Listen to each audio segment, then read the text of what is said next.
Hi friends, it's Carrie from Stretch Chi. We're going to have a Life Renovations lesson today. This is week 2 technically of Life Renovations, although as I'm getting used to a new schedule, doing a lot more YouTube stuff, these are coming out on their own time. So let this be lesson number 2 and we'll just go from there. Today we're going to talk about taming your subconscious mind. Now, I like to think of the subconscious mind like a scared animal. So just imagine for a second that you have gone to the pound and you've picked up a new dog. And the dog is like, it could be a really dangerous dog. Like it could be like a big, like fighting pit bull. And you have a big responsibility to train that dog. But the dog, may have been abused, it may be scared, it may be malnourished, and it needs a lot of love and care. Now, there are a lot of ways that you could go about training the dog, but the main thing is that you need to teach the dog that it's loved, that it's safe, that it's going to be secure, that it's going to have its needs met, right? Its basic needs, security, safety, food, love, that it's going to have all of these great things. And so as you bring this dog home, the first thing you do is you nurture it and you love it and you constantly reaffirm to the dog over and over again, you're safe, you're loved. And then you may start training, and usually with training, you teach it to do something and you give it a treat and it gets excited, or you do something and you say, oh, good job, you did a great job, good boy. And then the dog gets all excited and wags its tail and you give it hugs and everything's wonderful, right? So basically this analogy here is very similar to how your conscious mind and your subconscious mind communicate. Now let's talk just briefly about the conscious mind. Now if you watched week 1 of Life Renovations, we talked a lot about how the conscious mind works. The big thing that I want you to understand about the conscious mind is that it has the ability to reason. The conscious mind can make decisions. It can take information from the outside world and judge it and decide what to do with it, what to keep, what to throw away, what to use to its benefit. Like the conscious mind has this ability to reason, and that's a gift. That's a very amazing thing, and that's something as humans that we make use of a lot, right? Now, a scared animal doesn't have that same kind of reasoning capacity. They actually take their feelings and they run with them, and sometimes they just act regardless of whether it makes sense or not, right? So the subconscious mind is very similar to an animal, especially one that's a little like unsure. It doesn't really know, it can't make decisions. A well-trained subconscious will act in really great ways, very similar to a dog that's been trained really well, knows that it's loved, knows that its needs are met, and then can learn to do like a whole agility course. And the next thing you know, it's at the dog show and it's running all over and doing all the things, and it's super excited and happy about it. Ideally, that's the way we want our subconscious to act. We want our subconscious to do things positively for us just on autopilot, right? And that's what the subconscious does. It just acts.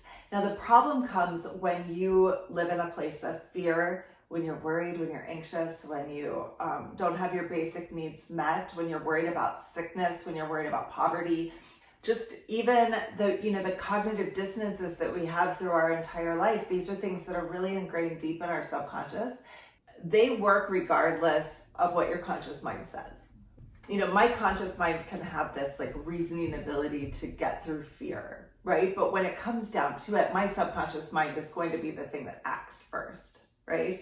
And that's where we get ourselves into trouble when it comes to like relationships or job choices, decisions, like owning what's valuable for you, setting boundaries for yourself. A lot of times we don't do the things that we want or need because we can't really listen to the reason of our conscious mind because our subconscious mind is reacting like a scared animal. It's not because you aren't a wonderful dog, like you might be a great dog, but it's because for some reason you just acted out of instinct, and that's what the subconscious does. Now, what's amazing about the subconscious is that it actually functions on truth. Right? The subconscious relies on truth, it acts on truth. So whatever you're giving the subconscious from your mind, it takes as true.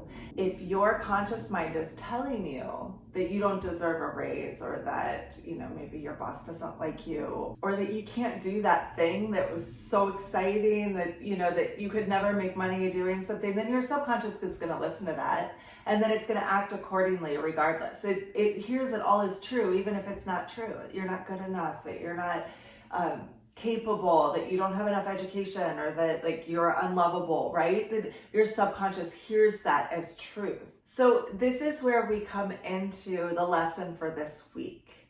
When you give your subconscious truth, then it will act on that truth.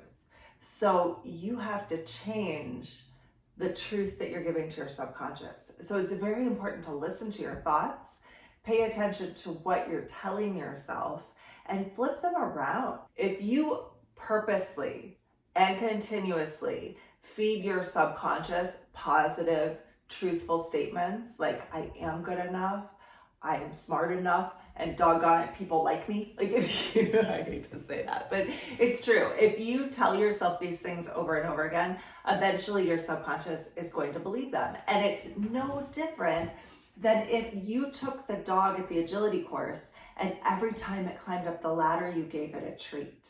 And then eventually it's going to climb the ladder by itself without you giving it the treat. And then you can teach it to do something else, like jump through the hoop or run around the cones or do the other things. And then it gets the treat, right?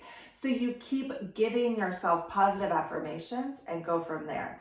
Now, this is week 2. So affirmations, I think, seems to a lot of people like very basic information. For some people, it's not. But if you've done affirmations before, this may be a time to dive a little deeper into your affirmation study. So tomorrow, we're gonna do some guided journaling. I'll walk you through a process of how to look at the limitations that you have in your life currently, right now, and then how to turn those into positive statements. And then as you feed yourself those positive statements over and over again, even for just a week, you'll notice that things start to turn around. It's kind of amazing. I've taught this class for many, many years. What I've noticed with people that have done the class, and also for me, every time I do this class, I list my limitations, and then I'll come back to it like 6 months later, a year later, and the things that were like really holding me back are suddenly like not even a part of my life anymore. So even just planting the seed and making just 1 or 2 days of saying affirmations can be really positive for your future growth. Okay, so that's what we're going to work on this week. So we took last week just being really aware of what was going on in our 5 senses and what our conscious mind is taking in. This week we're going to pay attention to what our conscious mind is telling our subconscious mind and go from there. All right, guys, I'll see you tomorrow for some guided journaling. Have a very good day. Bye-bye.